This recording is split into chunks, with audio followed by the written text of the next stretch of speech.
a family famous for their big announcements, and all the highlights from last night's Country Music Awards. All this and more tonight. This is entertainment. This is Marquette Lately.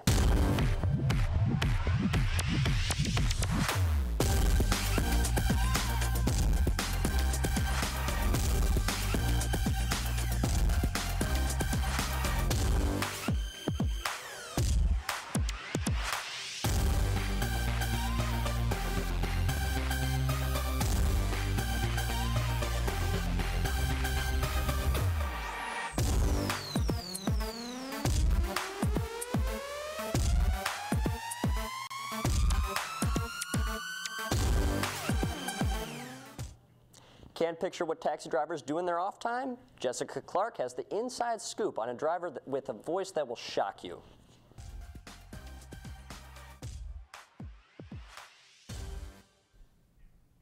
Hello everybody and welcome to The Click, where as always I bring to you the awesome things that I find online. This week I got some great videos for you all and some interesting tweets to boot. It's been all over the news that Michael Jackson's former doctor, Conrad Murray, has been found guilty. So in honor of the King of Pop, I found a video of a taxi driver from Brazil doing one of the greatest MJ impersonations I've ever heard. Check it out. She was more like a billiard cream from the morning. I shared the mark with you need and I am the one who would dance on the floor and around. She said I am the one who would dance on the floor and around. People always show me, be careful what you don't go around breaking your time. And mother always told me, be careful who love. We the kind of way to do, because the love begins is true. Hey, Billy Jean's not my love. She just a girl, reading I am the one. If I just closed my eyes and listened, I could have sworn that was the real Michael Jackson singing. I'd say the King of Pop would be proud. Now, from amazing singing to a girl that is near tone deaf, this girl's trying so hard to hit this note, and it just ain't working out for her. Oh my god. I'm sorry, let me do it again.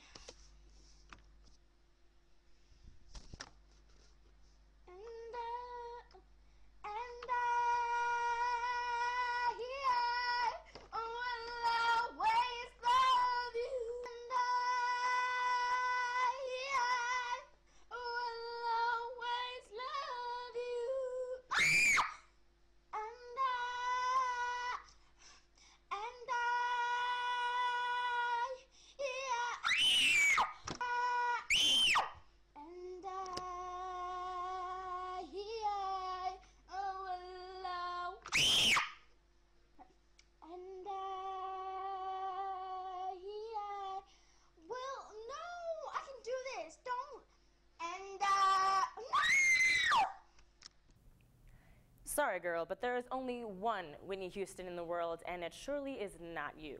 Now, she may be going through some issues right now, but when it comes to the song I Will Always Love You, just leave it to the legend. Now, switching gears to a girl who is a legend in her own mind, Courtney Stodden. That name might not ring any bells, but she's the 16-year-old who looks like she's at least 25 and married a washed-up actor who's 51. Yeah, that actually happened. There was just this big ordeal because she revealed live on TV that her boobs are real, but have you read any of her tweets? Here's some examples. Blissfully baking my early bird bod beneath the sizzling rays of the slippery sun before preparing myself for a delightfully divine day. And sensually stopping into a savory Starbucks to grab an exotic espresso and a sticky sweet treat. Have a very tasty Tuesday, everybody. XOs.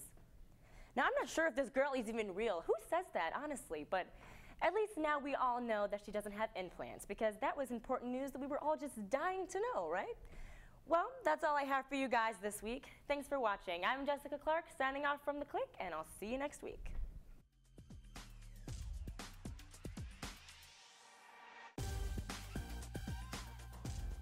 Wow, I don't know what to say about those tweets.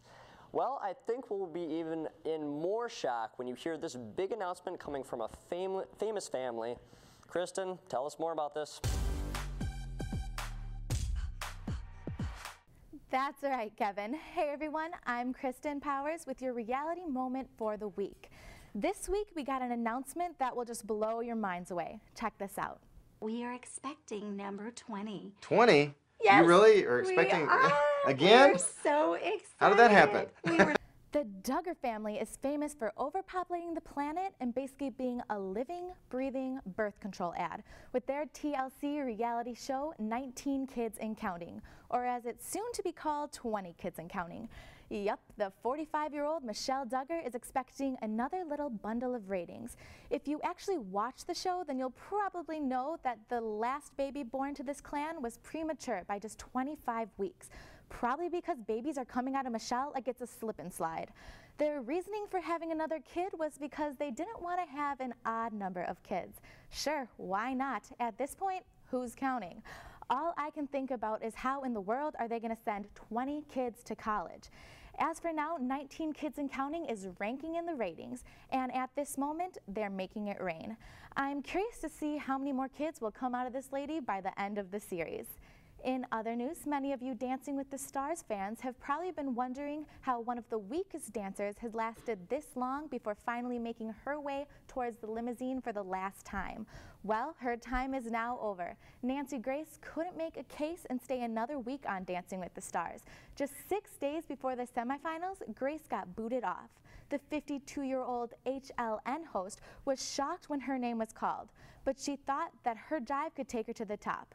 Although Grace was sad she didn't win, she said she couldn't be disappointed for making it this far. Last week, I raved about how well Rob Kardashian did, but this week he joined Nancy Grace in the bottom two.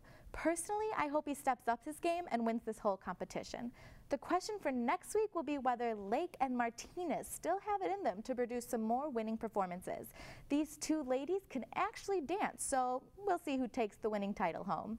It's down to the wire on Dancing with the Stars, and the competition is getting fierce. For more on reality TV, tune in next Thursday. I'm Kristen Powers for MUT Entertainment. Back to you, Kevin.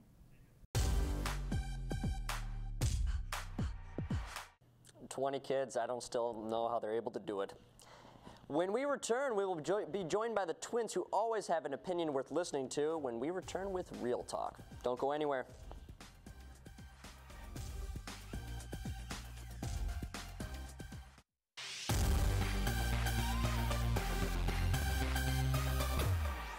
Welcome back to Marquette Lately. Next up, we have Cassandra and Brianne's movie review of The Tower Heist.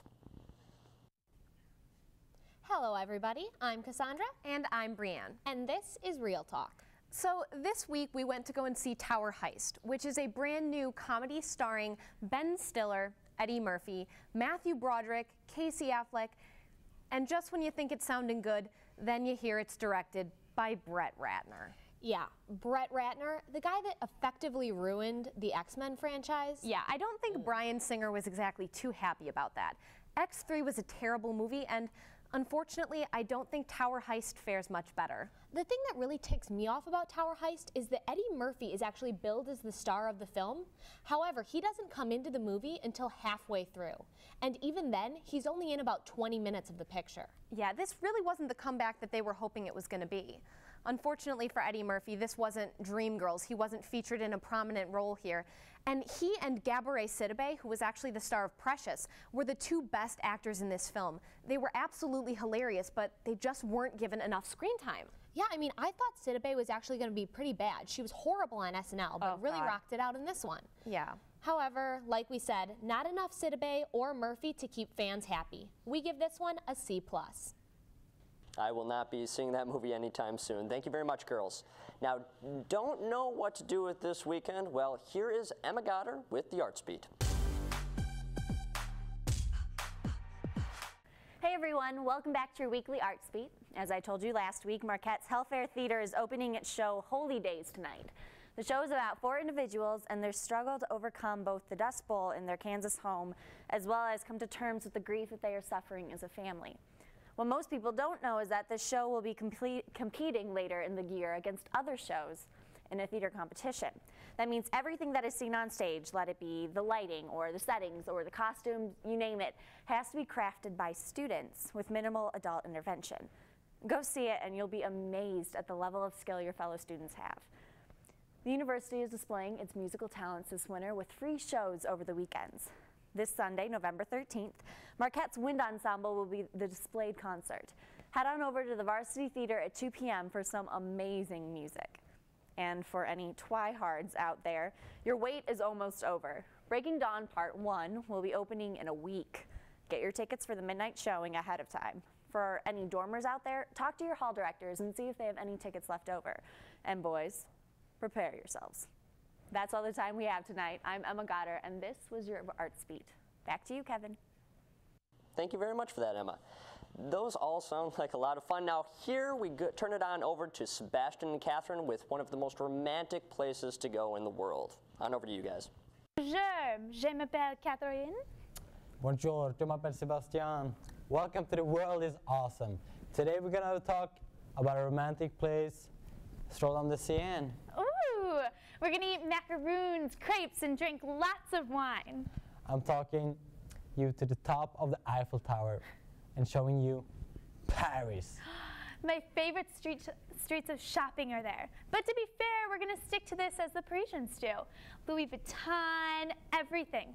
And do you know who runs Louis Vuitton? Marc Jacobs. He lives and breathes Paris, fashion and Louis Vuitton. He spends all his time in this beautiful city, designing and creating for my favorite handbag, LV. Actually, when I was there, I purchased my first LV bag. It was wonderful. There's nothing more I love in this world. Are you sure, Catherine? I have to say, the food in Paris is amazing. We woke up, took a stroll down the back streets of Paris, only to find the best crepe stand. You can't resist a banana Nutella crepe. It's true, I could eat those endlessly. Also, the dessert shops, Impixable, the macarons and bonbons are exquisite in Paris. They are all homemade and carefully crafted. Weighed about, I would say, 1 million each maybe. That is, we ate them when we weren't eating large, hefty meals. Whoever said Parisians have a strict diet is lying. I was fed well. The Parisians also encourage a glass of wine with every meal. They want you to feel relaxed and enjoy your time there. We can't bring up Paris, not mentioning the Romance, Katie.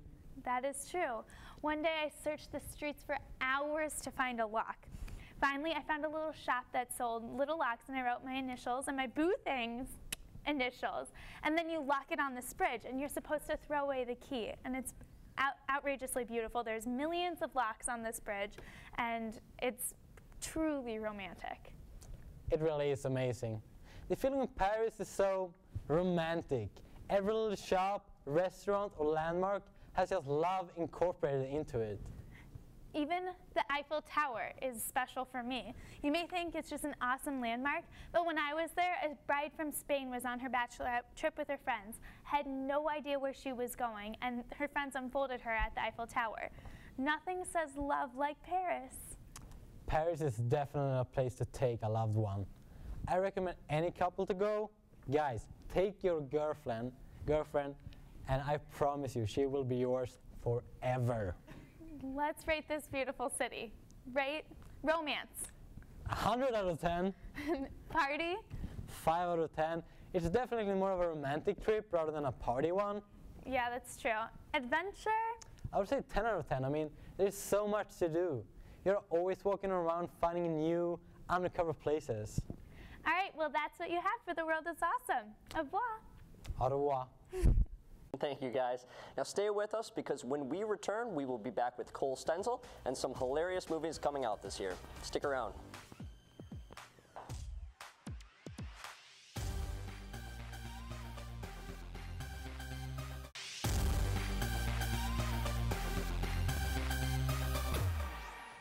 Welcome back, folks. We now send it on over to Cole Stenzel as he tells us about 3 comedies coming to the big screen soon. Cole?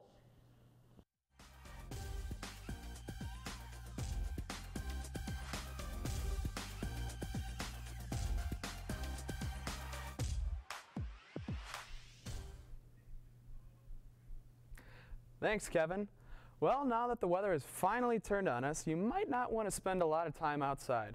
So what better way to stay warm and relax than seeing a funny movie? But if you're thinking to yourself, Cole, there's nothing out except crappy Adam Sandler movies. Don't worry, there's a couple of particularly funny films that are on the way. First off, we have everyone's favorite puppets, The Muppets.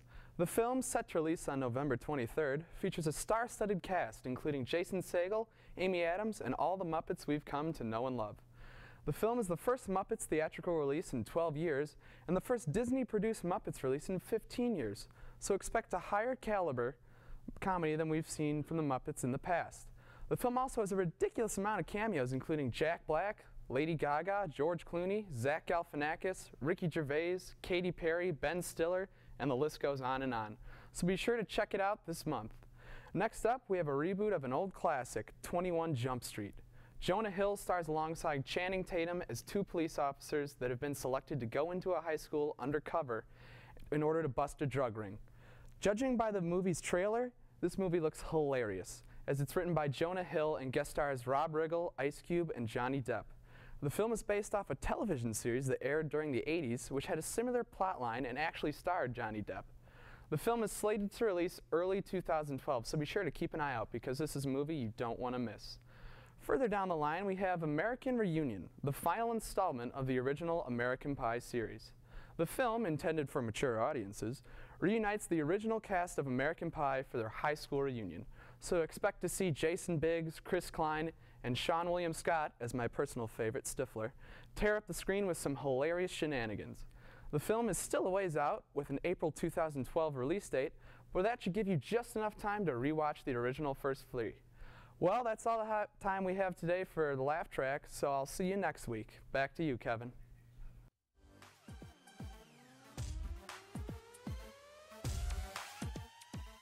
American Reunion will surely be something to look forward to. Thank you, Cole. Missed the Country Music Awards last night? Well, here's Claire and Erica to fill us in on all the winners and the funny performance that poked fun at one of the only Kardashian girls that could surely make fun of this, Kim Kardashian. Girls? Hello, everyone, and welcome back to Noteworthy. I'm Erica Force. And I'm Claire Kelly. Thanks for joining us. This time of my year has to be one of my favorites when it comes to music. Erica, would that be because the Country Music Awards aired last night? Yes, the CMAs did air last night. They were hosted by the brilliant Brad Paisley and Carrie Underwood, both some of my all-time favorites. It made for a pretty exciting evening. It did. Lady Antebellum won Best Country Group of the Year, Miranda Lambert won Best Female Vocalist, and Taylor Swift took away Entertainer of the Year award. We'd like to share a few highlights from last night to capture some of the best moments from the Country Music Awards for our viewers. Yes, to start it off, the best duet goes to Lionel Richie and Darius Rucker. Lionel Richie was singing with everyone last night, from Little Big Town to the Rascal Flatts, but he and Darius rocked it out. They performed a soulful version of Stuck on You, and it was an incredible collaboration, one of my favorite parts of the night. I completely agree, Claire, but one of my favorite moments of last night falls under the Biggest Laugh Award. Brad Paisley, Carrie Underwood, and Eric Stone Street from Modern Family performed an impromptu song about what was clearly on everyone's mind, Kim Kardashian's divorce. Take a look for yourself. I think you forgot to sing a song about what's weighing on everyone's mind in this room. Our global economy? A nuclear Iran? No. The divorce of Kim Kardashian and what's his name? I'm gonna love you forever. For 72 days, amen. I love that clip. And our next award goes to the most surprising performance. And last night, I was sincerely impressed with Taylor Swift. She sat out there on stage, just her and her guitar, and sang her song called Ours, and it was straight from the heart. Her performance was relaxed and truly beautiful. I loved how in the midst of all the extravagant gowns, she wore jeans and a pink sweater. I really gained some respect for her in this performance. And with that, she did deserve to win Entertainer of the Year. I am a huge Taylor Swift fan myself, and I think she really deserved it. The CMAs proved to be very worthwhile this year with the right amount of laughter, amazing collaborations, and powerful music. That's all the noteworthy news we have for you tonight. I'm Claire Kelly, and this is Erica Force for MUTV Entertainment. Thank you very much, girls. That's all we have for tonight on Marquette Lately. I'm Kevin Ellis for MUTV Entertainment. Have a great night.